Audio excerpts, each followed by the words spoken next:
সুবহানাল্লাহ। ঈমান কি?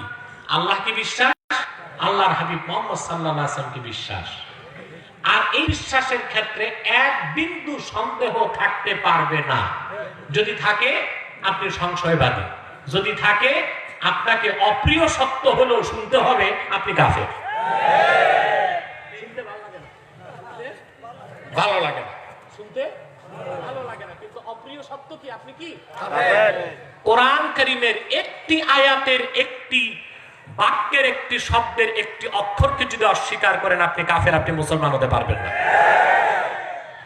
আমি জানি না আমার লাইভ শো গুলো আপনারা দেখেন কিনা। দেখেন, আলহামদুলিল্লাহ দেখেছেন। বাংলাদেশের একজন প্রবীণ বুদ্ধিজীবী আমার সাথে বিতর্কে এসেছিলেন। পরে যেটা নাম নেওয়ার প্রয়োজন নেই, ভদ্রলোক কোরআন সুন্নাহ থেকে প্রতিটি কথা মেনে নিয়েছেন, তবে সবটা গ্রহণ করতে পারেন নাই। মেনে নেওয়া এক জিনিস, গ্রহণ করা। তবে আলহামদুলিল্লাহ পত্রিকা এসেছে তিনি লাইভ পরে তওবা করেছেন আর কোরআন কারীম পড়া শুরু করে দিয়েছেন। তিনি আমাকে লাইভ শো শেষ প্রান্তে বলেছিলেন আপনারা একটু উদার হন আমাকে। আমি বলেছি মহোদয়, এই 50-54 ইঞ্চি যে সিনা দেখেন আমার পুরাটাই মন, আপনাদের জন্য খোলা আছে। আপনাদের মতো জাতির বিবেককে বুঝাতে আমরা 10টা মাহফিল বাদ দিতে প্রস্তুত আছি। আপনারা ঠিক, জাতি ঠিক, জাতি ঠিক, বাংলাদেশ ঠিক। পচন তো ধরেছে মাথায়। আমার দেশে মুমিন মুসলমানের অভাব নাই, আল্লাহর দ্বীনের জন্য জীবন দেবার মতো লাখো মানুষ প্রস্তুত আছে, কিন্তু সমস্যা তো আপার স্তরে। একটা মানুষের সব ঠিক, মাথা খারাপ, এ লোকটা দিয়ে কি হবে? এ লোকটার নাম কি? আমাদের সব ঠিক, আমাদের সমস্যা মাথায়। যারা হত্যাকর্তা, যারা নীতি নির্ধারক, যারা বিবেক, যারা বুদ্ধিজীবী, তাদের মাথা পচে গেছে। কারো মাথায় ফরমালিন, কারো মাথায় কার্বাইড, কারো মাথায় বিলেতি গোবর। এগুলো যতক্ষণ পরিষ্কার করা না হবে ততক্ষণ পর্যন্ত বাংলাদেশকে ঠিক করা সম্ভব হবে না। ঈমানের ক্ষেত্রে কোনো ছাড় নাই। আপনাকে এক জাররা পরিমাণ যদি আপনি সন্দেহ রাখেন ঈমানের ক্ষেত্রে, আপনি মুসলিম হতে পারবেন না। কথা বুঝতেছেন? ঈমান জিনিসটা বুঝতেছেন? আমার ভাইয়েরা, একজন মানুষের ইহকালীন কল্যাণ এবং পরকালীন মুক্তির জন্য সবচেয়ে বড় সম্বল হলো তার ঈমান। যার ঈমান আছে সেই তো সফল, যার ঈমান নাই সে ব্যর্থ, দুনিয়াতেও আখিরাতেও। সেজন্য আল্লাহ পাক কোরআন কারীমে জায়গায় জায়গায় বলেছেন, কোথাও বলেছেন কদ আফলাহাল মুমিনুন, নিশ্চিত সফলতা লাভ করেছে মুমিনগণ। সুবহানাল্লাহ। আল্লাহ পাক বলেছেন সূরাতুল আসরে কসম করেছেন, তারপর বলেছেন ওয়াল আসর, শপথ আসরের, ইন্নাল ইনসানা লাফি খুসর, নিশ্চয় মানুষ নিশ্চিত ক্ষতির মধ্যে আছে। এখানে চিন্তার বিষয়, আল্লাহ পাক ইন্নাল ইনসান বলেছেন আলিফ লামের সাথে।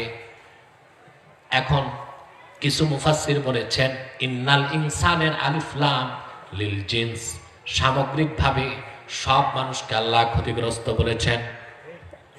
কেউ বলেছেন না, এই আলিফ লাম আহাদ জেহনি, এটা হলো একটি দল ক্ষতিগ্রস্ত, সবাই নয়। ইমাম মাহমুদ আলুসি রাহমাতুল্লাহ সবচেয়ে চমৎকার ব্যাখ্যা করেছেন। তিনি বলেন সব মানুষ ক্ষতিগ্রস্ত, তবে মুমিনের ক্ষতি আর কাফেরের ক্ষতি এক হতে পারে না। আমি একটা উদাহরণ দিই, দিব।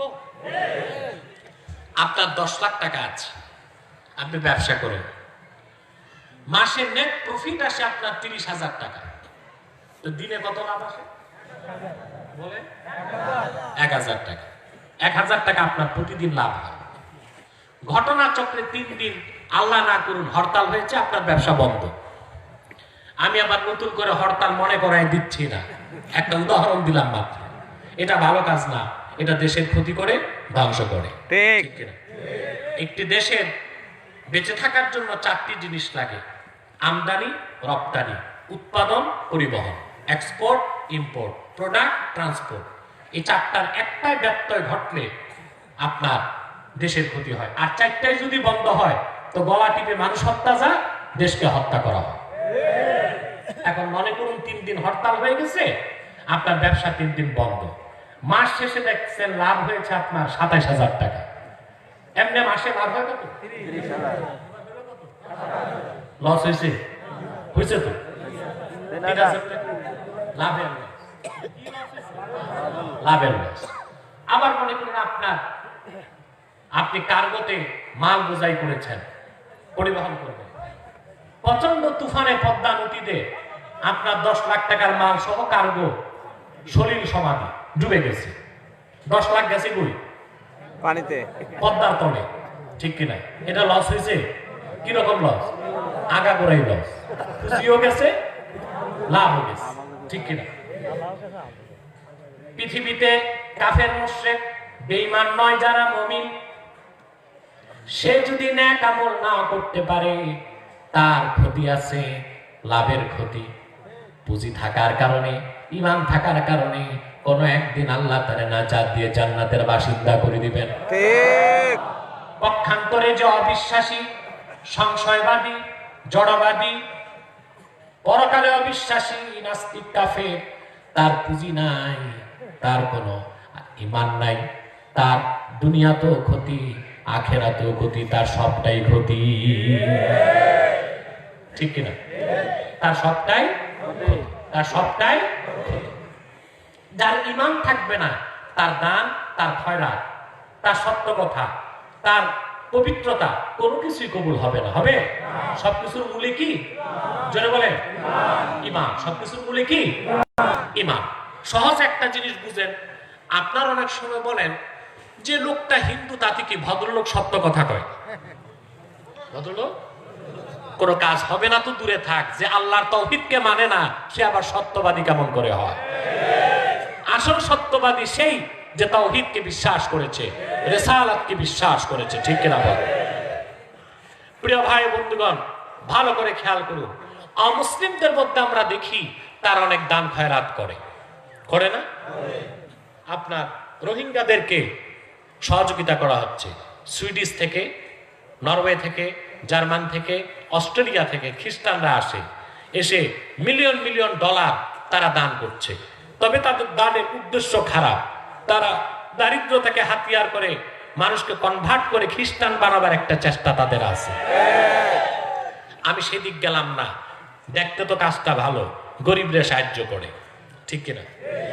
ওই যে একজন খ্রিস্টান মহিলার পড়েছেন আপনারা নাম, মাদার টেরেসা, সারা জীবন দুস্থ আর আর্তদের সেবা করেছে, কিন্তু কোনো লাভ হবে না।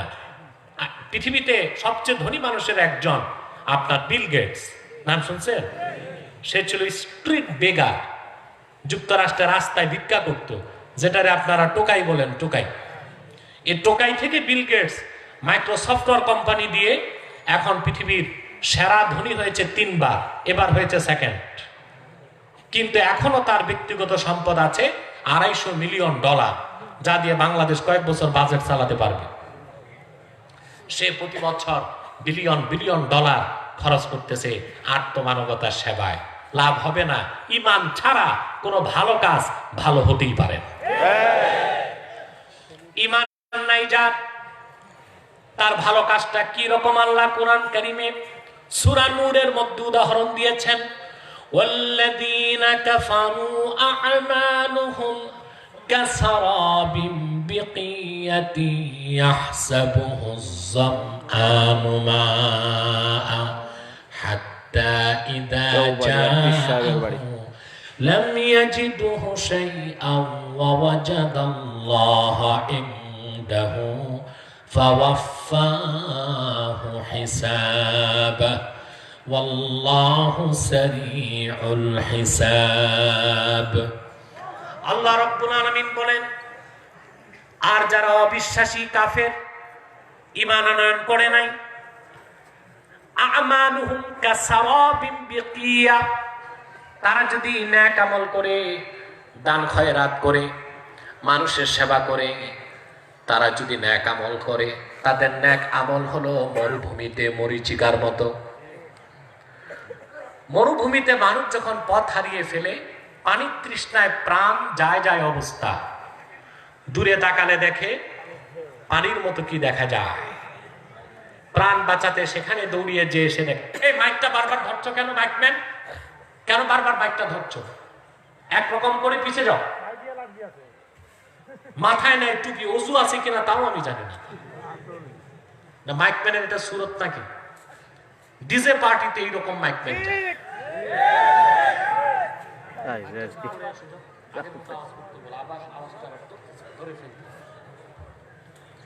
স্টার্টিং ভালো ছিল, ওই রকম করো, শুরুটা ভালো ছিল।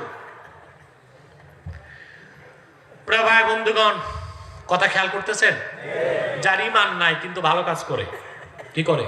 ভালো কাজ করে। ওই যে হিন্দু ভদ্রলোক, ইহুদি ভদ্রলোক, খ্রিস্টান দানবীর, তাদের নেক আমলটা কি রকম?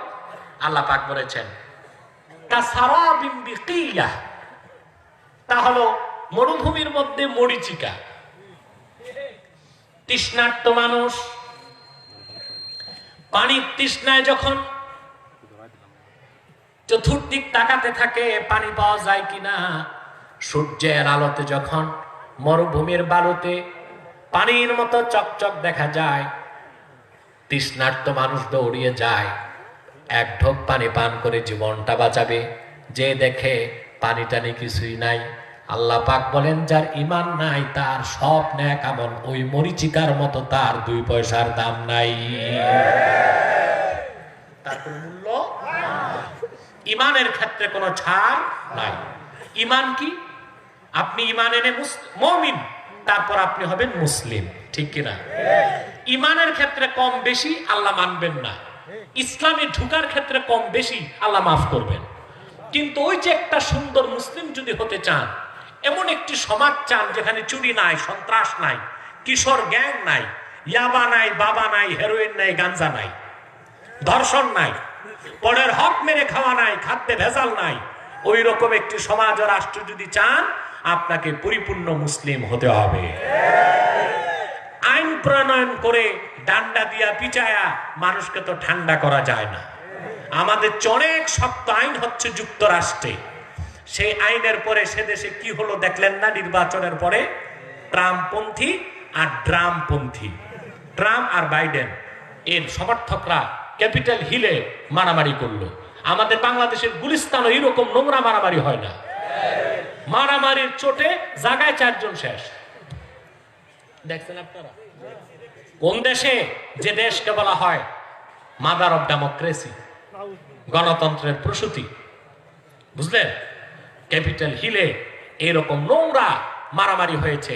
আইন সেখানে মানুষের উচ্ছৃঙ্খলতাকে রোধ করতে পারে নাই। মানুষকে মানুষ হতে হলে আল্লাহর কোরআনকে মানতে হবে, ইমানদার হয়ে তাকে আল্লাহর বিধানের কাছে আত্মসমর্পণ করতে হবে, আর সেটাই হলো মুসলিম, ঠিক কিনা বলেন? এবার আরেকটু ঈমান বুঝেন, তারপর আমরা ইসলামটা বুঝবো। পারবেন তো ইনশাআল্লাহ? ধৈর্য আছে? প্রিয় ভাই বন্ধুগণ, তাহলে ঈমানের ক্ষেত্রে কোনো ছাড়? আর ঈমান হতে হবে সন্দেহ মুক্ত। কি হতে হবে? ঠিক কিনা? সেজন্যই আমাদের মাযহাবের মহান ইমাম আযম আবু হানিফা রাহমাতুল্লাহি আলাইহি তিনি ঈমানের কত সুন্দর সংজ্ঞা দিয়েছেন। তিনি বলেন আল ঈমানু মুজাররাদু তাসদীকিন নবী মুহাম্মদ সাল্লাল্লাহু আলাইহি ওয়াসাল্লাম বিমা জাআ বিহি মুহাম্মাদুন সাল্লাল্লাহু আলাইহি ওয়াসাল্লাম উলিমা যারুরাতান। শুধু মুহাম্মদ সাল্লাল্লাহু আলাইহি সাল্লামের রিসালাতকে বিশ্বাস করার নাম ঈমান। এটাই আবু হানিফার সংজ্ঞা। সুবহানাল্লাহ বলবেন। কারণ যে মুহাম্মদ সাল্লাল্লাহু আলাইহি সাল্লামের রিসালাতকে বিশ্বাস করলো, সে 30 পারা কোরআনকে বিশ্বাস করলো। যে মুহাম্মদ সাল্লাল্লাহু আলাইহি সাল্লামের রিসালাতকে বিশ্বাস করলো, সে 30 পারা কোরআনকে বিশ্বাস করলো। যে 30 পারা কোরআন বিশ্বাস করলো সে আল্লাহর তাওহীদকে বিশ্বাস করলো, উলুহিয়াত, রুবুবিয়াত, ইবাদত, সালাত, আখিরাত, আলামে বারজাখ, আলামে মালাকুত, আলামে বারজাখ, আলামে আখিরাত, জান্নাত, কাউসার সব বিশ্বাস করলো।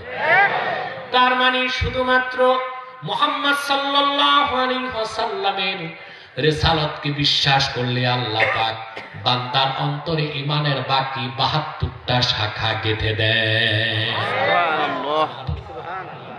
এত কথা যে বললাম, এই কথা বাড়ি যাবে? মনে হয় না। শোনেন না কথা, আমি এক কথায় বুঝাই দিই, এত কথা মনে থাকবে না।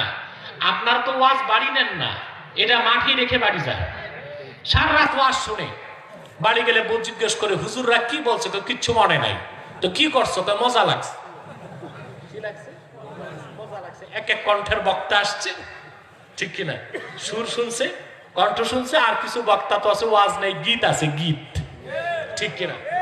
গীত টিপ গাইছে, কিছু মজা পাইছে, ঠিক কিনা? না, মাহফিলে আসার মানি সুবহানাল্লাহ। আচ্ছা ভাই, আজকে যদি এটা কোরআন কারীমের মাহফিল না হতো, যত বড় রাজনৈতিক দলের রাজনৈতিক নেতা আসতো, এক হাজার হাজার লোক জমাতে 6-7 লাখ টাকা লাগতো কিনা? কথা বলেন না, অত হিসাবে গেলাম না আমি। অন্তত ফ্রি ভাড়া, গরম গরম বিরিয়ানির পোটলা আর নগদ 200-400-500 দিলে এইরকম লোক জমানোটা হয়তো বা তাদের জন্য সম্ভব হতো। কিন্তু এই যে আপনারা না খেয়ে হাজার হাজার মানুষ পকেটের ভাড়া খরচ করে এসে তীর্থের কাকের মতো বসে আছেন, একমাত্র আল্লাহর কোরআনের মহব্বতে, হেদায়েতের প্রত্যাশায়, ঠিক কিনা বলেন? তাহলে কি মেসেজ দিচ্ছি আমি, কি বার্তা দিচ্ছি, তা মনে গেঁথে নিতে হবে। পারবেন তো ইনশাআল্লাহ? এখন ঈমানের প্রসঙ্গ থেকে আমি ইসলামে প্রবেশ করব। মনোযোগ দিচ্ছেন? চোখ কান খোলা। আমি আলহামদুলিল্লাহ রাতের মাহফিলগুলোতে মানুষ আমাদের প্রোগ্রামে কমই ঘুমায়, কিন্তু আপনাদের অভ্যাস আছে রাতে ঘুমান আপনারা মাহফিলে, ঠিক কিনা? এগুলো বেশি দেখা যায় ময়মনসিংহ অঞ্চলে। সেখানে প্রধান বক্তাকে দেয় রাত 2টার সময়, যখন অর্ধেক মুসল্লি ভাগে বাড়িতে আর অর্ধেক খের বালিশ বানায় ঘুমায়, ঠিক কিনা? বক্তা ওয়াজ করে, শ্রোতাও ঘুমাচ্ছে, আলহামদুলিল্লাহ 2 কাজই চলছে। এখানে তো ঘুমাচ্ছে না কেউ। আর দুপুরেও যদি কেউ ঘুমান, বুঝতে হবে এটা ঘুম না, এটা স্নায়বিক দুর্বলতা। তার হালুয়া, মধু না পারলে সালসা খাওয়া দরকার। ঘুমাচ্ছেন না তো? কে ঘুমান? একটু হাত উঠান। ঘুমায় নাই, বেতাল আছে, হাত উঠেছে একটু। প্রিয় ভাই বন্ধুগণ, আমি একটি কথায় সংজ্ঞা দিই ঈমানের। আল্লাহর আখিরি নবী নূর নবী মুহাম্মদ সাল্লাল্লাহু আলাইহি ওয়াসাল্লাম ১৫০০ বছর আগে আল্লাহর পক্ষ থেকে যা এনেছেন, যা বলেছেন, যা করেছেন, তার সবটুকুন বিনা প্রশ্নে বিশ্বাস করার নাম ঈমান। এটা মনে থাকবে। আবার বলছি, আল্লাহর আখিরি নবী নূর নবী মুহাম্মদ সাল্লাল্লাহু আলাইহি ওয়াসাল্লাম ১৫০০ বছর আগে আমার আল্লাহর কাছ থেকে যা এনেছেন, যা বলেছেন, যা করেছেন, তার সবটুকুন বিনা প্রশ্নে বিশ্বাস করার নাম ঈমান। সুবহানাল্লাহ বলবেন। এবার মনে থাকবে। সবচেয়ে সহজ ভাষায় বললাম আপনাদেরকে, যদি আল্লাহ রাসূল সাল্লাল্লাহু আলাইহি ওয়াসাল্লাম আল্লাহর পক্ষ থেকে যা এনেছেন পুরা বিশ্বাস না করেন, আপনি মুসলমান হতে পারবেন না। আর ওই পুরাটা যখন আপনি মেনে নিবেন, গ্রহণ করে আমল শুরু করবেন, আপনি ইসলামে ঢুকে যাবেন। সুবহানাল্লাহ বলেন। আমি খুব সহজ করে বুঝাচ্ছি আপনাদেরকে। ঈমানটা বুঝেছেন? আল্লাহ কাফের মুশরিককে মুসলিম হতে বলেছেন না মুমিনকে? এবার আল্লাহ বলেন, উদখুলু ফিস সিলমি কাফা, মুমিনগণ, বিশ্বাসীগণ, ইসলামে পুরোপুরি প্রবেশ করো।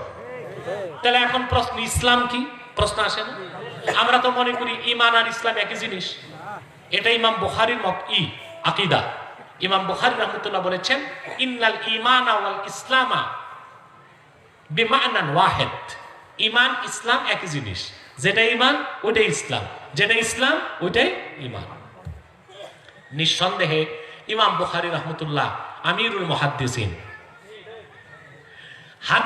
হাদিসের সনদ বুঝার ক্ষেত্রে ইমাম বুখারী বেনজির, কিন্তু ইমাম বুখারী হাদিসের অর্থ ততটুকু বুঝে নাই আমার ইমাম আজম আবু হানিফা যতটুকু বুঝেছে।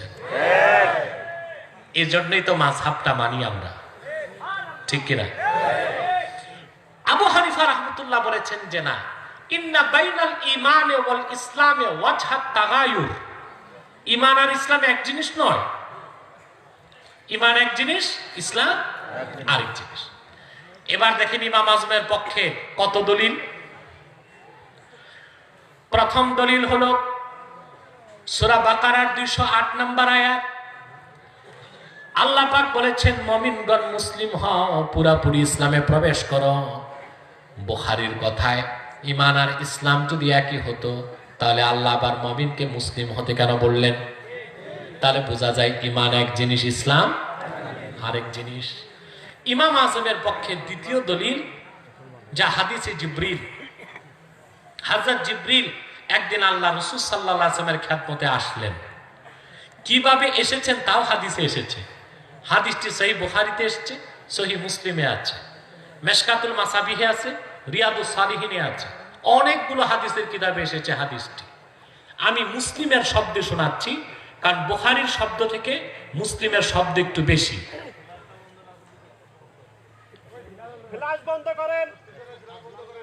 আচ্ছা ঠিক আছে, দিনেও আপনাদের সমস্যা।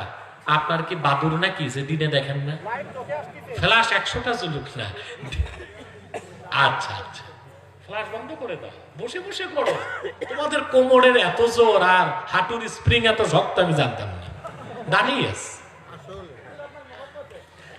না, তাইলে কাজ হবে না। আমার মহব্বতে 2 পয়সার লাভ নাই, কোরআনের মহব্বতে হতে হবে, ঠিক কিনা? প্রিয় ভাই কথা খেয়াল করছেন? সহিহ মুসলিমে এসেছে হযরত জিবরিল একদিন মানুষের সুরতে আল্লাহ রাসূল সাল্লাল্লাহু আলাইহি ওয়াসাল্লামের কদমে আসলেন। তারপর কি করলেন? সহিহ মুসলিমে এসেছে ফাসনাদা রুকবাতাইহি ইলা রুকবাতাইহি ওয়া ওয়াদাআ কাফাইহি আলা ফাখিজাইহি। জিবরিল এসে তার 2 হাঁটু রাসূলুল্লাহ সাল্লাল্লাহু আলাইহি ওয়াসাল্লামের 2 হাঁটু মোবারকে লাগায় দিলেন। আর জিবরিল তার 2 হাত আল্লাহ রাসূলের 2 উরু, আপনারা রান বলেন, রানের উপর রেখে দিন। বলেন তো প্রিয় ভাই ও বন্ধুরা, জিবরিল যখন তার 2 হাঁটু রাসূলুল্লাহর 2 হাঁটুতে লাগালো, আর জিবরিল যখন তার 2 হাত রাসূলুল্লাহর 2 রানে রাখলো, জিবরিলের মাথাটা কোন দিক নত হয়েছে? আল্লাহ রাসূলের দিকে নত হয়ে গেছে। সুবহানাল্লাহ। মুহাদ্দিসগণ বলেন, দিন শিখাবার আগে সাহাবায়ে কেরামকে জিবরিল আমিন হাতে কলমে রাসূলুল্লাহর আদব শিক্ষা দিয়েছেন, তাজিম শিক্ষা দিয়েছেন, আর বুঝিয়েছেন সাহাবীরা যার ভিতরে তাজিমে রাসূল থাকবে না, আল্লাহ তাআলা সেই হতভাগাকে দ্বীনের নিয়ামত দিবেন না। আদব শিখালেন, সুবহানাল্লাহ। রাসূলুল্লাহর আজমত, রাসূলুল্লাহর রাফআত হযরত জিবরিল সাহাবায়ে কেরামকে শিখালেন। তারপর প্রশ্ন করলেন জিবরিল, আখবিরনি আনিল ঈমান, ঈমান কি জিনিস ইয়া রাসূলুল্লাহ, আমাকে বলুন। আল্লাহ রাসূল জবাব দিলেন। দ্বিতীয় প্রশ্ন করলেন, আখবিরনি আনিল ইসলাম, ইসলাম কি আমাকে বলুন। রাসূলুল্লাহ জবাব দিলেন। তৃতীয় প্রশ্ন, ওয়ামাল ইহসান, ইহসান কি? রাসূলুল্লাহ জবাব দিলেন। এই হাদিসের উপর আমার দীর্ঘ তাকরীর আছে, ইন্টারনেট থেকে শুনে নেবেন। জিবরিল চলে গেল। আল্লাহ রাসূল সাল্লাল্লাহু আলাইহি ওয়াসাল্লাম বললেন, জিবরিল সাহাবায়ে কেরামকে বললেন, যে লোকটা বেরিয়ে গেল প্রশ্ন করে উত্তর নিয়ে তাকে ডেকে আনো। সাহাবায়ে কেরাম বের হয়েছেন, ফালাম ইয়ারাও শাইআ, বের হয়ে দেখেন কিছুই দেখা যায় না। সাহাবায়ে কেরাম অবাক হয়ে গেলেন, এই মাত্র বের হলো আর আশেপাশে মরুভূমি, দেখা যায় না কেন? আল্লাহর হাবিব বললেন, আমার যে লোকটি এসেছে প্রশ্ন করেছে তাকে চিনতে পেরেছ নাকি? জিবরিল বলে, হুজুর চিনি নাই। আল্লাহর হাবিব বলেছেন, হাজা জিবরিল আতাকুম ইউআল্লিমুকুম দীনাকুম, মানুষের সুরতে আমার কদমে এসেছে প্রশ্ন করে উত্তর নিয়ে তোমাদেরকে হাতে কলমে দ্বীন শিখাতে। সুবহানাল্লাহ। এই হাদিসের ব্যাখ্যায় বদরুদ্দিন আইনি লেখেন, ইন্নাল ঈমানা ওয়াল ইসলামা ওয়াদ দীনা ফামাজমুউ হাযিহি আস-সালাসা ফাহুয়া আদ-দীন। ঈমান, ইসলাম, ইহসান তিনে মিলে দিন ইসলাম। তাহলে ইমাম আজমের ব্যাখ্যাটাই সঠিক। ঈমান এক জিনিস, ইসলাম আরেক জিনিস। ঈমান হলো বিশ্বাস। ঈমান কি? ইসলাম কি? এখন প্রশ্ন আসে না? আল্লাহ বলেছেন ঈমানদারগণ ইসলামে পুরোপুরি প্রবেশ করো। আমরা তো পুরা ইসলাম যে কি তাই তো বুঝলাম না, ঠিক কি না? আর এই জন্য আমাদের দ্বন্দ্ব বেশি। কি বেশি? দ্বন্দ্ব বেশি। ইসলাম যদি বুঝতাম আমাদের মধ্যে কোনো দ্বন্দ্ব থাকতো না। আর আমি আবারও বলেছি, দিন ইসলামের মহান স্বার্থে আমরা সব জনপুর, ফুরফুরা, উলামায়ে দেওবান, তাবলীগী জামাত যারা আছে বাংলাদেশে দ্বীনের পক্ষে কাজ করে, সবাই আমরা মৌলিক ক্ষেত্রে এক। আমাদের মধ্যে কিছু বিষয়ে একটু ইখতিলাফ আছে, সেটা তো এক ঘরে 5 ভাই থাকে। তাবলীগী জামাত বলেন সবাই তো একই পরিবারের সন্তান। শাহ ওলিউল্লাহ মুহাদ্দিস দেহলভী রহমতুল্লাহ, ওনার ছেলে শাহ আব্দুল আজিজ মুহাদ্দিস দেহলভী রহমতুল্লাহ, ওনার খলিফা সৈয়দ আহমদ বেরেলি রহমতুল্লাহ, ওনার প্রধান খলিফা কারামত আলী জৌনপুরী রহমতুল্লাহ, যার আওলাদ ও সিলসিলাতে আমরা, ওনার আরেক খলিফা নূর মোহাম্মদ ঝানজানভী রহমতুল্লাহ, ওনার থেকে এমদাদুল্লাহ মহাজির মক্কি হয়ে দেওবান, ওনার আরেক খলিফা নূর মোহাম্মদ নিজামপুরী রহমতুল্লাহ, ওনার থেকে সুফি ফতে আলী ওয়েসি বর্ধমানী, ওনার থেকে ফুরফুরার আবু বকর সিদ্দিক ফুরফুরাবি রহমতুল্লাহ। ঠিক কিনা? গোড়া তো এক। কথা বলা বুঝেন এগুলো মাথায় ঢুকে? আমরা সব এক পরিবারের সন্তান। ইসলামের মৌলিক ক্ষেত্রে আমরা এক। ঠিক কিনা বলেন? ইসলামের সুমহান অধিকার রক্ষায়, ইসলামের ইজ্জত রফা সম্মান রক্ষায়, শিরক কুফর নির্মূলে, ইসলামের শত্রুদের সমস্ত চক্রান্তকে নস্যাৎ করতে, বাংলাদেশের স্বাধীনতা সার্বভৌমত্বকে আগ্রাসন মুক্ত রাখতে, আবারও যদি বাংলাদেশে রক্তের প্রয়োজন হয় 47-এর মতো, 52-এর মতো, 71-এর মতো উলামায়ে কেরামের নেতৃত্বে সমস্ত বাংলাদেশের মুসলমান ঐক্যবদ্ধ হয়ে যাবে ইনশাআল্লাহ।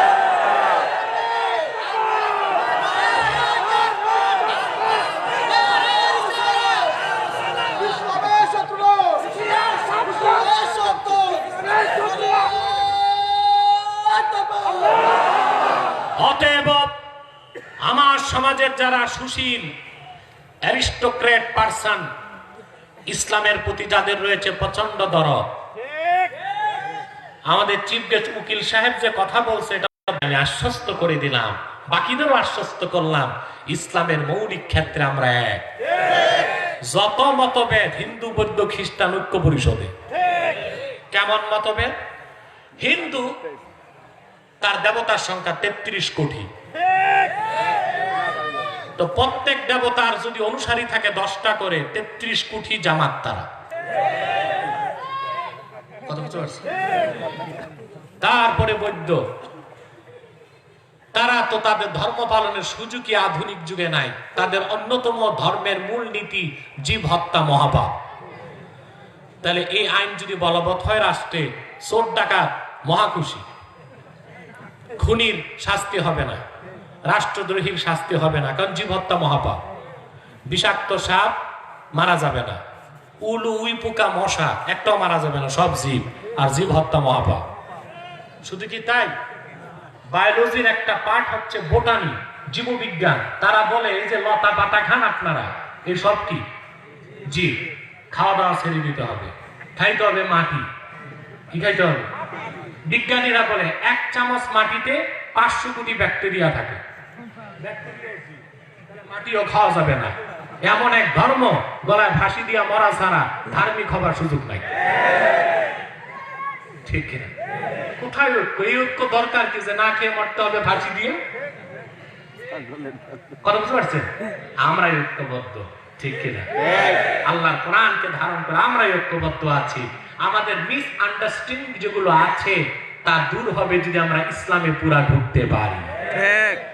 কেউ রফে আদান করে, কেউ করে না, এটা তো মূলে পার্থক্য না। এটা একটা আমলের পার্থক্য, ঠিক কিনা বলেন? সেটাও সংলাপের মাধ্যমে আপনাদেরকে আশ্বস্ত করছি আমি। প্রথম দ্বিতীয় লাইভ শোর পর বাংলাদেশের সকল আলেম ওলামা, শায়খুল হাদিস, মুহাদ্দিস, প্রফেসররা আমাকে টেলিফোন করে মোবারক জ্ঞাপন করেছে। আমি খুশি হয়েছি। ডক্টর আসাদুল্লাহ গালেব সাহেব আমাকে ফোন করে মোবারক জ্ঞাপন করেছে।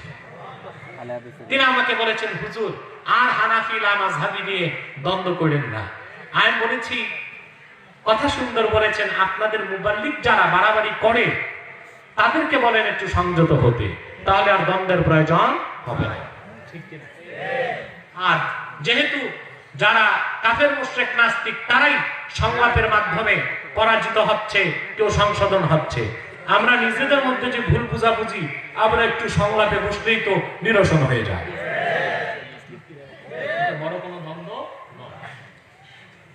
অনেক সময় 1 ঘন্টা তো পার হয়ে গেল, আর 10 মিনিটে বিষয়টা আমি শেষ করে দিই। না চলে না। ঈমান বুঝতে পারছেন? আর তো চলে। আল্লাহ বলেছেন মুমিনগণ ইসলামে প্রবেশ করো। এখন ইসলাম কি? প্রশ্ন আসে না? কথা বলেন, প্রশ্ন আসে? দেখুন, আমরা একটা কথা শুনে এসেছি, ইসলাম অর্থ শান্তি। ইসলাম অর্থ কি? শান্তি। এটা জানেন আপনারা? জি। কিন্তু ব্যাখ্যা ছাড়া এই কথা বলার সুযোগ নাই ইসলাম অর্থ শান্তি। কারণ কোন অভিধানে, কোন তাফসীরে ইসলাম অর্থ শান্তি এটা লেখা নেই। তাহলে ইসলাম অর্থ কি? বিশ্ববরেণ্য মুফাসসির ইমামে ফখরুদ্দীন রাজি রাহমাতুল্লাহি আলাইহি ইসলাম শব্দের ব্যাখ্যায় লিখেছেন, ওয়া আসলুহু মিনাস সিলমি হুয়াল ইনকিয়াদুজ যাহির মা শারতে ইনকিয়াদিল বাতিন। কালেমা মুখে স্বীকার করার পরে, অন্তরে বিশ্বাস করার পরে আল্লাহ ও আল্লাহ রাসূলের সব বিধানকে মাথা পেতে মেনে নেবার নাম ইসলাম। শব্দটার উৎপত্তি সিলমুন থেকে। সিলমুন, সালিমা ইয়াসলামু সিলমুন, এর অর্থ হচ্ছে ইনকিয়াদুজ যাহির, বাহ্যিক আনুগত্য। ঈমান আনার পরে আপনি যখন কোরআন সুন্নাহর সব নির্দেশ মেনে নেবেন, হুকুম মানবেন, নিষেধ ছাড়বেন, আপনি মুসলিম হয়ে গেলেন। সুবহানাল্লাহ। হ্যাঁ, ওযুর সময় দেওয়া হবে, কেউ বিচলিত হবেন না, নামাজের অনেক সময় আছে, আমরা ওযুর সময় দিব। তবে বিষয়টা শেষ করছি আমরা। কথা বুঝতেছেন ভাই? আপনি ঈমান আনার পর যখন কোরআন হাদিসের হুকুমগুলি মানবেন, আপনি ইসলামে ঢুকলেন। যত মানবেন তত ঢুকবেন। পুরা মানবেন, পুরা মুসলিম। অর্ধেক মানবেন, অর্ধেক মুসলিম। কিছু মানবেন, কিছু মুসলিম। মুমিনের ক্ষেত্রে কম বেশি গ্রহণযোগ্য না, পুরা মুমিন হতে হবে। মুসলিম হবার ক্ষেত্রে যত বেশি আপনি কোরআন সুন্নাহর বিধান মানবেন, তত বেশি ইসলামে ঢুকতে থাকবেন। এক সময় আপনি পরিপূর্ণ মুসলিম হয়ে যাবেন। সুবহানাল্লাহ। আমি কি সহজে বুঝাতে পারলাম? এবার আসেন, একটা শক্ত কথা বলবো, রাগ যদি না করেন। আর রাগ করলেও আমার কিছু করার নাই, জি, বলতেই হবে। কোরআন সুন্নাহ মোতাবেক যা বলার তা তো জাতিকে বলতেই হবে, ঠিক কিনা? সেটা কি? এই 2-1টা মানুষ খুব ডিস্টার্ব করছে। ওনারা শুনছে যে আমরা মুনাজাত করব, ওযুর জন্য দৌড়াচ্ছে। আরে ভাই, ওযুর তো সময় দিব, মাহফিল সুন্দর, পরিবেশটা নষ্ট করবেন না। আমরা 2-4 মিনিটে বিষয়টা শেষ করছি ইনশাআল্লাহ। কথা খেয়াল করছেন ভাই বন্ধুরা? দেখেন, এই আয়াত কেন নাজিল হলো? সূরা বাকারা 208 নম্বর আয়াত। প্রশ্ন আসে না? ইমাম রাজি তাফসীর কবিরে লিখেছেন। এখন আমি যে কথাটা বলবো, একটা পাল্লা দিব আপনাদেরকে, মানদণ্ড। এটা দিয়ে মাপবেন আপনি কয় নাম্বার মুসলিম, খাঁটি না ভেজাল, নির্ভেজাল মুসলিম না ফরমালিন যুক্ত মুসলিম, এটা আপনাকে দেখতে হবে। পারবেন তো ইনশাআল্লাহ? এই মানদণ্ডটা দিচ্ছি। এই আয়াত কেন নাজিল হলো? ইমাম রাজি তাফসীর কবির 2য় খণ্ডে লিখেন, আব্দুল্লাহ ইবনে সালাম সহ ইহুদি ধর্মের বড় বড় কিছু আলেম, সাধারণ ইহুদি না, আলেম, আল্লাহর হাবিব মুহাম্মদ সাল্লাল্লাহু আলাইহি ওয়াসাল্লামের কাছে এসে মুসলমান হলেন। তারা রাসূলুল্লাহর শরীয়তকে পুরা মানলেন, রাসূলুল্লাহর সমস্ত বিধানকে মানলেন। পাশাপাশি তারা তাদের পূর্বে যে শরীয়ত মানতেন, ইহুদি ধর্ম, হযরত মুসা আলাইহিস সালামের শরীয়তের কিছু ভালো ভালো আমলও তারা করতে লাগলেন। আল্লাহ পাক বরদাস্ত করলেন না, সাথে সাথে আয়াত নাজিল করে ধমক দিলেন, ইয়া আইয়ুহাল্লাযীনা আমানু দুখুলু ফিস সিলমি কাফা, হে মুমিনগণ পুরাপুরি মুসলমান হও, পরিপূর্ণ ইসলামে প্রবেশ করো। আমার নবী মুহাম্মদ সাল্লাল্লাহু আলাইহি সাল্লামের উপর ঈমান আনার পরে মুহাম্মদ সাল্লাল্লাহু আলাইহি সাল্লামের শরীয়তের বাইরে ঈসা কিংবা মুসার শরীয়তের কোনো ভালো আমলও করার সুযোগ নাই। এখন আপনাদেরকে মানদণ্ড দিচ্ছি, যদি কয়েকজন সাহাবী আল্লাহর হাবিব মুহাম্মদ সাল্লাল্লাহু আলাইহি ওয়াসাল্লামের শরীয়তকে পুরা মানার পরে পূর্বের নবী মুসা নবীর শরীয়তের ভালো কিছু আমল করার কারণে আল্লাহ তাআলা তাদেরকে যদি পরিপূর্ণ মুসলিম বলে স্বীকৃতি না দেন, আমি আর আপনি আল্লাহর হাবিব মুহাম্মদ সাল্লাল্লাহু আলাইহি ওয়াসাল্লামের উম্মত দাবিদার যারা আছি, জীবনের একটা বিরাট অংশে আল্লাহর হাবিব মুহাম্মদ সাল্লাল্লাহু আলাইহি ওয়াসাল্লামের শরীয়তকে বাদ দিয়ে মুসা নবী ঈসা নবীর মতো ভালো মানুষ না, বরং Socrates, Archimedes, Pythagoras, Abraham Lincoln, George Washington, Karl Marx, Lenin, Stalin, Hugo Chavez, পৃথিবীর বড় বড় অবিশ্বাসী মূর্তি পূজারী, অগ্নি পূজারীদের আইন ও কানুন, বিধান, আদর্শ যারা মানছি, আমরা কতটুকু মুসলমান হতে পারলাম, কতটুকু ইসলামে ঢুকতে পারলাম, এটাই হচ্ছে প্রশ্ন আপনাদের কাছে। নিজে আগে মুসলিম হন। চিন্তা করছেন, কয়েকজন সাহাবী ইহুদি ধর্ম থেকে ইসলাম গ্রহণ করে আল্লাহর হাবিব সাল্লাল্লাহু আলাইহি ওয়াসাল্লামের শরীয়ত পুরা মেনে মুসা নবীর শরীয়তে কিছু ভালো আমল গ্রহণ করাতে আল্লাহ তাআলা তাদেরকে ধমক দিলেন যে না, আমার নবী মুহাম্মদ সাল্লাল্লাহু আলাইহি সাল্লামের শরীয়ত শুধু মানতে হবে, মুসার শরীয়ত এখন অচল, তা মানার সুযোগ নাই। সেজন্য রাসূলুল্লাহ বলেছেন, লাউ কানা মুসা হাইয়্যা মা ওয়াসাহু ইল্লা ইত্তিবাই। নবী মুসা নিজেও যদি এখন বেঁচে থাকতো, আমি মুহাম্মদ সাল্লাল্লাহু আলাইহি ওয়াসাল্লামের অনুসরণ করা ছাড়া তার মুক্তির কোনো ব্যবস্থা থাকতো না। ঠিক ভালো একটা কাজ করার পর আল্লাহ তাআলা তাদের ধমক দিলেন, হবে না। আমার নবী মুহাম্মদ সাল্লাল্লাহু আলাইহি ওয়াসাল্লামের উপর ঈমান আনার পরে পূর্বের কোন নবীর শরীয়তের কিছু করার সুযোগ নাই। যদি করো, আমি তোমাকে পূর্ণ মুসলিম বলে তোমাদেরকে স্বীকৃতি দিব না। এই যদি হয় মুসলিম হবার মানদণ্ড, তো জীবনের একটা বিরাট অংশ আমরা নবীজি মুহাম্মদ সাল্লাল্লাহু আলাইহি ওয়াসাল্লামের শরীয়তকে বাদ দিয়ে মুসা নবী, ঈসা নবীর মতো ভালো মানুষ না, অগ্নি পূজারী, মূর্তি পূজারী, জড়বাদী, অবিশ্বাসী, পরকাল বিমুখ বড় বড় পৃথিবীর তাগুতদের আদর্শ মতবাদকে গ্রহণ করেছি। আমরা কতটুকু মুসলিম হতে পেরেছি, সেটাই এখন বিচার করার বিষয়। রং একটা ধরতে হবে, পুরা মুসলিম না পুরা বেদিন। চাপরাশি হবেন না, ঠিক কিনা? কিছু মুসলিম হবেন, কিছু বেদিনের চাল চলন, তা চলবে না। আপনাদের বাংলাদেশের সংস্কৃতি নষ্ট হয়ে যাচ্ছে। ভ্যালেন্টাইন্স ডে আপনারা পালন করেন, নাউযুবিল্লাহ, এটা বিজাতিদের সংস্কৃতি। আমাদের শিক্ষা ব্যবস্থা পুরাটাই হয়ে যাচ্ছে উৎপাদনমুখী। উৎপাদনমুখী শিক্ষা দিয়া মানুষকে জীবিত যন্ত্র বানানো হয়। শিক্ষা হতে হবে আখিরাতমুখী শিক্ষা। আমি আমার বক্তব্যে বলে যাচ্ছি, কারণ আলেমুল আমার কাজ হচ্ছে গভর্নমেন্টকে সৎ বুদ্ধি দেওয়া। বাংলাদেশ ওলামায়ে কেরাম এটা চায় না যে কোন সরকারকে গলায় রশি দিয়া নামায় কোন সরকারকে বসাবে। অরাজনৈতিক যারা, তারা এটা চায় না, চায় এটা। আমাদের কথা হচ্ছে যারা ক্ষমতায় থাকবেন কোরআন সুন্নাহ মোতাবেক তারা চলুক, অন্তত ইসলামের বিপক্ষে কিছু হোক এটা তো মেনে নেওয়া যায় না। সেজন্য যারা হালুয়া রুটির ভাগ চায় না, সত্যিকার আলেম, তাদের দায়িত্ব হচ্ছে কোরআন সুন্নাহ মোতাবেক পরামর্শ দেওয়া, গভর্নমেন্টকে পরামর্শ দেওয়া, প্রশাসনকে পরামর্শ দেওয়া, নেতাদেরকে, ঠিক কিনা বলে। এই কাজ আমরা করে যাচ্ছি। অথবা রং কটা ধরবেন? দুই রং ধরবেন না, কটা রং? সেজন্য কবি গালিব বলেছেন, দো রঙ্গি ছোড় দে এক রঙ্গ হো যা, সরাপা মোম বন ইয়া সঙ্গ হো যা। দুই রং ছাড়ো, এক রং ধরো, হয় মোমের মতো গলে পুরা মুসলিম হয়ে যাও, কিংবা কাফেরের মতো শক্ত হয়ে পাথর হয়ে যাও। কিছু ইসলাম, কিছু অন ইসলাম, কিছু ইমানদারি, কিছু শিরক আর কুফর, এই রকম ভেজাল মুনাফিক আল্লাহর কাছে কোনো মূল্য পাবে না। পরিশেষে একটাই নসিহত, যদি পুরা মুসলিম হতে চান, খাঁটি মুসলিম, আপনাকে ঈমান এনে কোরআন সুন্নাহর পুরা বিধানকে মানতে হবে। ব্যক্তি জীবন, সমাজ জীবন, শিক্ষা জীবন, সাংস্কৃতিক জীবন, রাষ্ট্র জীবন পর্যন্ত। পারবেন তো ইনশাআল্লাহ? ইনশাআল্লাহ। আমরা সত্যিকার মুসলমান হই নাই বলি সারা দুনিয়া আমরা মার খাচ্ছি। মার খাচ্ছি না আমরা?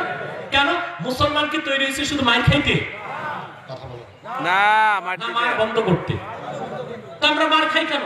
আমরা মুসলমান পুরো হতে পারি নাই। আমরা হয়েছি কাগজের লেভেলের মুসলমান। দেখেন না নির্বাচনে অনেকে দাঁড়ায় ভাগ মার্কা। কথা বলেন, অনেক মার্কাতেই তো দাঁড়ায়, ঘোড়া মার্কা, গাড়া মার্কা, কথা বাঘ মার্কা। তবে কুত্তা মার্কায় কাউকে দাঁড়াইতে দেখিনি। যে বাঘ মার্কায় দাঁড়াইছে তার যে পোস্টার হয় বিশাল রয়্যাল বেঙ্গল টাইগার বাঘের একটা ছবি, ঠিক কিনা? এরকম 200 পোস্টার যদি এখানে লাগানো হয়, ভয় পাবেন? কথা বলেন। আর একটা আসল রয়্যাল বেঙ্গল টাইগার যদি এখানে আসে, আমি তো বলি ওযু না, আপনাদের অনেকের গোসল ফরজ হবে, ঠিক কিনা? তো এটা ভয় পাইলেন না কেন? কাগজের না। আপনারা কাগজের মুসলমান হয়েছে। সেজন্যই আকবর এলাহাবাদী বলেছেন, सदाकत छुप नहीं सकती है बनावट की उसूलों से कि खुशबू आ नहीं सकती है कागज की फूलों से। সত্য কোনদিন মিথ্যার ছাই দিয়ে ঢাকা যায় না, আর কাগজের কৃত্রিম ফুল থেকে গোলাপের সুবাস তো বের হয় না। তাহলে আর কাগজের মুসলমান না, আমরা এখন আসল মুসলমান হতে চাই। কারা কারা রাজি আছেন হাত তুলে দেখান। নারায়ে তাকবীর।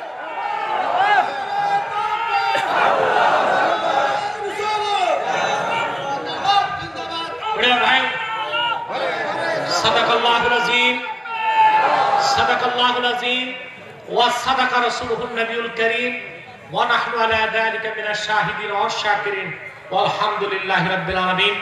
আমি পুরা একটা রাত ওয়াজ শুনলে যে কাজ হইতো সোয়া ঘন্টায় সে কথাগুলো বললাম। যদি আপনারা গ্রহণ করেন, আমি পাপিও নাজাত পাই, বেঁচে যাই, আপনারাও বেঁচে যান। এখন বিদায়ের আগ মুহূর্তে আমার সংগঠনের পক্ষ থেকে কিছু কথা বলে দিচ্ছি আমি আপনাদেরকে। আমরা এখানে বিভিন্ন দলের লোক আছি, ঠিক কিনা? কোন দলাদলি আছে? কথা বলে না। আমাদের স্টেজে আওয়ামী লীগ আছে, বিএনপি আছে, কোন দল টল এখানে নাই। আছে? কেন নাই? আমাদের একটা পরিচয় এখানে, আমরা মুসলমান, ঠিক কিনা? আমরা কোন দলের পরিচয়ে আসি না। আমি আপনাদেরকে করজোড়ে এই অনুরোধটাই করব, দলীয় মতভেদ ভুলে ইসলামের মহান স্বার্থে দলীয় মতভেদ থাকবে রাজপথে, সংসদে, কিন্তু আমরা এলাকাতে, দেশে ইসলামের মহান স্বার্থে সকল দলের মুসলমান এক হয়ে যাবে।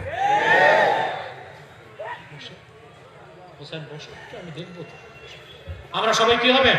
এক হয়ে যাবে। রাজি আছেন? ভাই ভাই এক হয়ে মুসলমান থাকবেন, দলাদলি করবেন না নিজেদের মধ্যে কখনো। এতে ধ্বংস ডেকে আনবে। আমাদের দেশটাকে আগ্রাসী শক্তি দৃষ্টি দিয়েছে, বাংলাদেশের উন্নয়ন তাদের আর ভালো লাগতেছে না। আপনি জানেন বাংলাদেশ এখন ধনী, সবচেয়ে ধনী সাবকন্টিনেন্টে, পাকিস্তান থেকেও ধনী, ভারত থেকেও ধনী। আমাদের মাথা পিছু আয় হচ্ছে এই বছর $1800 বেশি।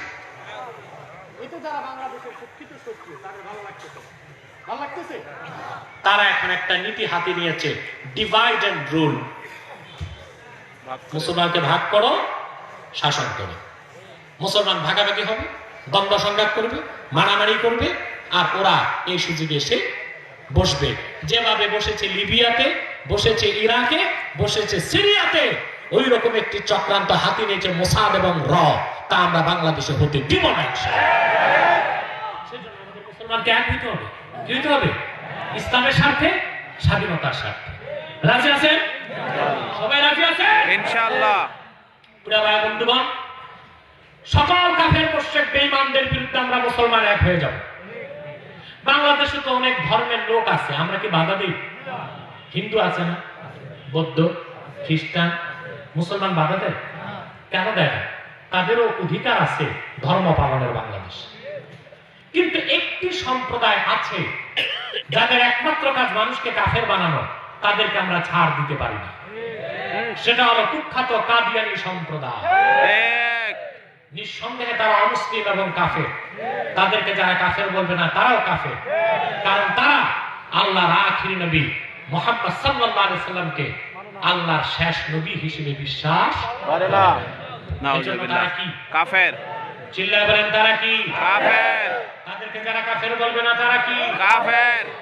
তারা মানুষকে ধোঁকা দেবার জন্য, তোমরা বসে যাও, তারা মানুষকে ধোঁকা দেবার জন্য মুসলমানদের মতো দাড়ি রাখে, টুপি লাগায়, নাম রাখে। তাই বলে কি মুসলমান হবে? আচ্ছা বলেন তো বন্ধুরা, দাড়ি রাখলে কেউ যদি মুসলমান হতো, তো রবীন্দ্রনাথ ঠাকুরের চেয়ে বড় মুসলমান কেউ? মহাত্মা গান্ধী 1.5 হাত লম্বা টুপি লাগে, সে কি মুসলিম ছিল? ছিল। নাম রাখলে মুসলমান হওয়া যায়? এক শয়তান বোতলে পেশাব করছে, উপরে লেবেল দিছে শরবত, শরবত হবে? তদ্রুপ কাদিয়ানীরা মুসলিম। আব্দুল আউয়াল, আব্দুল সামাদ, মুবাশশির আলী, কবির চৌধুরী, এসব নাম রাখার দ্বারা তারা মুসলমান হতে পারে না। ভাইরা আমার, বন্ধুরা আমার, আমার আল্লাহ নূর নবী আমার মুহাম্মদ সাল্লাল্লাহু আলাইহি ওয়াসাল্লামের ইসলাম ও কোরআনের হাজার হাজার হাজার বছর পরে বর্তমান ভারতের কুখ্যাত পাঞ্জাবের কুখ্যাত গুরুদাসপুরের কুখ্যাত কাদিয়ানে ইংরেজ আমলে এক শয়তান নবী দাবি করছে। নাউজুবিল্লাহ। চিল্লায় বলেন নাউজুবিল্লাহ। শয়তানটার নাম রেখেছিল তার বাপ মির্জা গোলাম আহমদ কাদিয়ানী।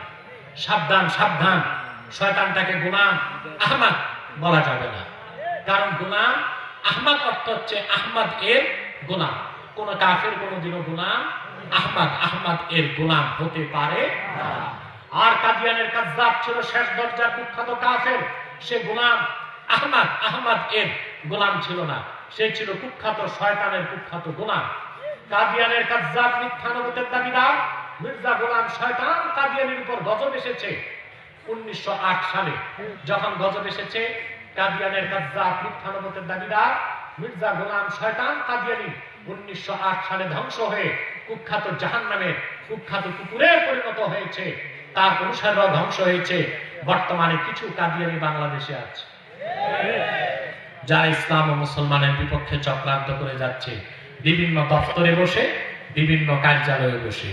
তাদেরকে প্রতিহত করতেই হবে, তাদেরকে নির্মূল করার জন্য সকল দল মুসলমানকে ঐক্যবদ্ধ হতে হবে। ঠিক। তারা মানুষকে ধোঁকা দেবার জন্য নাম পরিবর্তন করে করে মিথ্যা পরিচয় দেয়। কখনো নিজেদের পরিচয় দেয় আহমদী জামাত, কখনো বলে আহমদিয়া জামাত, কখনো বলে আহমদী সম্প্রদায়, কখনো বলে আহমদিয়া সম্প্রদায়, কখনো বলে আহমদী মুসলিম জামাত, কখনো বলে আহমদিয়া মুসলিম জামাত। সাবধান, যত কাদিয়ানি ছিল আছে থাকবে, তারা কেউ আহমদী জামাত নয়, আহমদিয়া জামাত নয়, আহমদী সম্প্রদায় নয়, আহমদিয়া সম্প্রদায় নয়, আহমদী মুসলিম জামাত নয়, আহমদিয়া মুসলিম জামাত নয়। তারা শয়তানি জামাত, কুখ্যাত জাহান্নামের কুখ্যাত কুকুরের দল। আমাদের সকল দলের একটাই দাবি, অনতিবিলম্বে স্বাধীন বাংলায় শয়তান কাদিয়ানীদেরকে রাষ্ট্রীয়ভাবে অমুসলিম ঘোষণা করতেই হবে, করতেই হবে, করতেই হবে। এই দাবি আদায়ে তাহরিকে খাতমের উপর বাংলাদেশের ব্যানারে যদি জানমাল দিতে হয়, কারা কারা প্রস্তুত আছেন হাত তুলে দেন।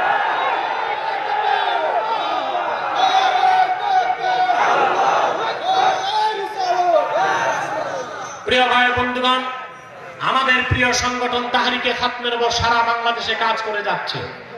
ইতিমধ্যে আমি পীরজাদা হোসেন, আপনাদের পীর সাহেবের সাহেবজাদা, তার কিছু লোকজনকে দায়িত্ব দিয়েছি। আমার খুবই স্নেহধন্য আপনাদের সুপরিচিত মাওলানা মুস্তাফা কামাল এসেছে মাগুরার, তাকে আমি দায়িত্ব দিয়েছি। তাদেরকে আমি বলেছি মাগুরা কমিটি যদি তারা করে, আমি তাদের সুযোগ দিব, আপনারাও তাদের সাথে থাকবেন ইনশাআল্লাহ। এবং আমি এই দোনোটা পরিবার, হোসেনের পরদাদা, মুস্তাফা কামালের পরদাদা, এরা দুজন মুরিদ ছিলেন আমাদের জৌনপুর তরিকায়। মাওলানা হাফেজ আহমদ জৌনপুরি রহমতুল্লাহ আমাদের বংশে থেকে তারা খেলাফত পেয়েছে। এজন্য এটা আমি আমার নিজের তরিকা মনে করি। আমি মোস্তফা কামালকে বলেছি একটি খানকা করে তালিম ও জিকির চালু করতে, আপনারা অংশগ্রহণ করবেন। হোসেনও যদি তরিকতের কাজ চালু করে আমাদের সিলসিলা, তাকেও আমরা তার সাথে আপনারা থাকবেন এবং করবেন, পারবেন তো ইনশাআল্লাহ? আল্লাহ কবুল করে মঞ্জুর করে বলুন আল্লাহুম্মা আমিন। আমি আর কষ্ট দিচ্ছি না, মুনাজাত করবেন।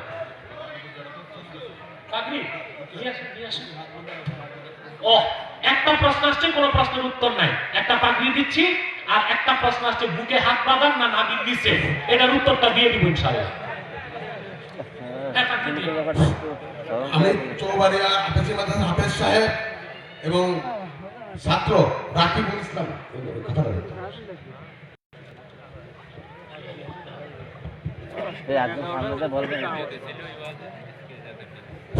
সম্মানিত হাজিরান মজলিস, আজকের অনুষ্ঠানের প্রধান মেহমান